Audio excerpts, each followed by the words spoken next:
Assalamualaikum. My name is Manahir Shahid and I am here to teach you chemistry. Today the topic of discussion is hydrocarbons. Previously we discussed alkanes, properties of alkanes, preparation of alkanes, and now the topic of discussion is preparation of alkenes. And in regular classes I discussed already the dehydration of alcohols. Today I just discussed the second method of preparation, that is by dehydrohalogenation of alkyl halides.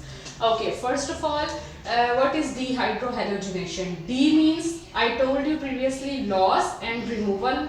D का मतलब है loss and removal, and hydro halogen अब एक साथ आ गया, तो hydro means hydrogen and halogen mean वही hydrogen halide, तो ये पूरा एक बन जाता है हाइड्रोजन हैलाइड. ठीक है, अब हमने क्या करना है, alkyl halides as you know कि जब अल्केन्स प्लस 7th ग्रुप के मेंबर हेलोजन मिलते हैं देन हमारे पास क्या बनता है, हाइड्रोजन हैलाइड. उन हाइड्रोजन हैलाइड में से हमने क्या करनी है, डीहाइड्रोहैलोजिनेशन करनी है.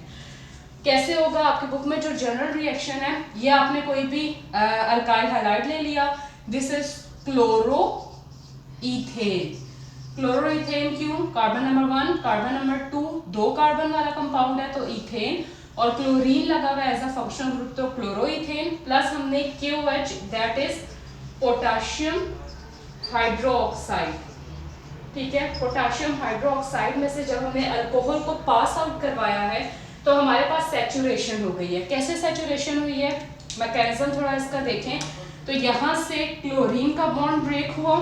ठीक है, यहाँ से हमने क्लोरीन का बॉन्ड जब ब्रेक किया तो क्लोरीन का बॉन्ड ब्रेक हुआ, कार्बन्स जो हैं वो अनस्टेबल हो गए.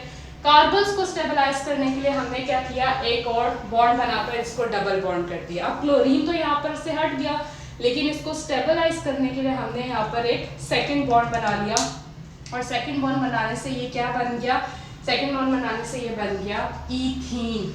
ठीक है, अब देखिए क्या हो रहा है, chloroethane is transformed into ethene, साथ में potassium chloride as a by product निकलेगा. ठीक है, पोटेशियम क्लोराइड इसका नाम है KCl का, पोटेशियम क्लोराइड एंड साथ में water as a by product निकलेगा. तो आपको आपका इथीन मिल गया, साथ में पोटेशियम क्लोराइड और water as a by product. उसके बाद आ जाए प्रॉपर्टीज ऑफ अल्कीन्स पर. प्रॉपर्टीज ऑफ अल्कीन्स में हमारे पास दो तरह के रिएक्शन है. पहला है reaction with halogens. What are halogens, halogens are 7 group members. ठीक है, 7 ग्रुप के जितने मेंबर्स हैं उनको हम हैलोजेंस कहते हैं.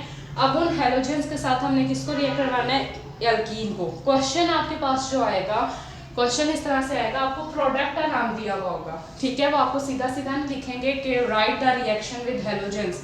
नो, वो आपको प्रोडक्ट का नाम देंगे कि write the formation of dichloroethane, और फिर आपने ये रिएक्शन ड्राइव करना होगा. ठीक है, अब रिएक्शन कैसे ड्राइव हो रहा है यहाँ पे, कि यहाँ पर आपके पास क्या है, ये इथीन है. ठीक है, इथीन के साथ कौन रिएक्ट कर रहा है, क्लोरीन. मैंने आपको बताया था कि जो हैलोजेंस होते हैं वो डाई की फॉर्म में होते हैं. ठीक है, डाई की फॉर्म का मतलब क्लोरीन हो गया, ब्रोमीन हो गया, फ्लोरीन हो गया, आयोडीन हो गया, ये डाई की फॉर्म में आपको मिलते हैं. तो हमने इथीन के साथ क्लोरीन का रिएक्ट करवाया. मैंने यहाँ पे स्ट्रक्चर फार्मूलाज ड्रॉ किए हैं. ठीक है, आपको समझने के लिए. यहाँ से हमने डबल बॉन्ड को ब्रेक करना है, इसको सिंगल बॉन्ड करना है. यहाँ से हमने क्लोरीन का बॉन्ड एक दूसरे के साथ ब्रेक करना है. दोनों क्लोरीन्स एट अ टाइम आकर इन कार्बन्स पर अटैक करेंगे. ठीक है, क्योंकि कार्बन इस डबल बॉन्ड के टूटने की वजह से अनस्टेबल हो रहा है, तो इसको भी तो स्टेबलाइज करना है. तो यहाँ पर इसको कौन स्टेबलाइज करेगा, आपका क्लोरीन मॉलिक्यूल. एक क्लोरीन इस कार्बन के साथ और दूसरा क्लोरीन इस कार्बन के साथ आके अटैच होगा. इन रिस्पॉन्स आपको क्या मिलेगा, अब देखिए यहाँ पर एक कार्बन एक क्लोरीन ये है, 2 क्लोरीन ये है, तो 2 का सुफिक्स हम क्या लगाएंगे, डाई. ठीक है, डाई क्लोरो इथेन. इथेन क्यों, क्योंकि यहाँ पर 2 कार्बन है, 2 कार्बन कंपाउंड की वजह से ये इथेन बन गया, और 2 क्लोरीन्स की वजह से ये डाइक्लोरो इथेन बन गया. तो वो क्वेश्चन में आपको क्या देंगे, write the formation of dichloroethane, या what are the steps required for the formation of dichloroethane. Second जो हमारे पास है रिएक्शन विद KMnO4 है. KMnO4 हम एज अ रिएक्टेंट यूज करेंगे विद इथीन. अब देखें, ये हमने एक इथीन ले लिया. ठीक है, हमने अल्कीन ले लिया दैट इज इथीन, उसके साथ हमने KMnO4, इसको पोटेशियम मैंगनीज ऑक्साइड कहते हैं. ठीक है, उसके साथ वाटर ले लिया. रिएक्शन जब हमने किया तो हमारे पास क्या बना, अब यहाँ पर ना कैसे होगा कि ये हमारे पास डबल बॉन्ड ब्रेक होगा, इस डबल बॉन्ड के ब्रेक होने से क्या होगा, ये दोनों अनस्टेबल हो जाएंगे। इसको स्टेबलाइज करने के लिए हमने क्या करना है, यहाँ से ऑक्सीजन उठाकर हाइड्रोक्साइड यहाँ से उठाकर हमने इनके साथ अटैच कर देने, क्योंकि हमने क्या बनाना है, इथाइलिन ग्लाइकोल। इथाइलिन, ये वाला रिएक्शन बहुत ज़्यादा इंपॉर्टेंट है बोर्ड के पॉइंट ऑफ व्यू से, एज अ शॉर्ट क्वेश्चन जो है वो ये आता है, ठीक है। तो वो आपको कहेंगे इथाइलिन ग्लाइकोल की फॉर्मेशन बताएं, या इथाइलिन ग्लाइकोल के बारे में एमसीक्यू भी पूछ सकते हैं कि वो कैसे फॉर्म होता है। तो फिर आपने बताना होगा कि जी ये इथीन जो है वो रिएक्ट करता है जब KMnO4 के साथ और वाटर के साथ, तब आपको आपका इथाइलिन ग्लाइकोल मिलता है। इथाइलिन ग्लाइकोल भी इसको कह सकते हैं, क्योंकि ये दो hydroxyl group as a functional group लगे हुए हैं, एक 1 और एक 2, तो इसको डाई हाइड्रोक्सी इथेन भी कहा जा सकता है। इसका दूसरा नाम क्या है, डाई हाइड्रोक्सी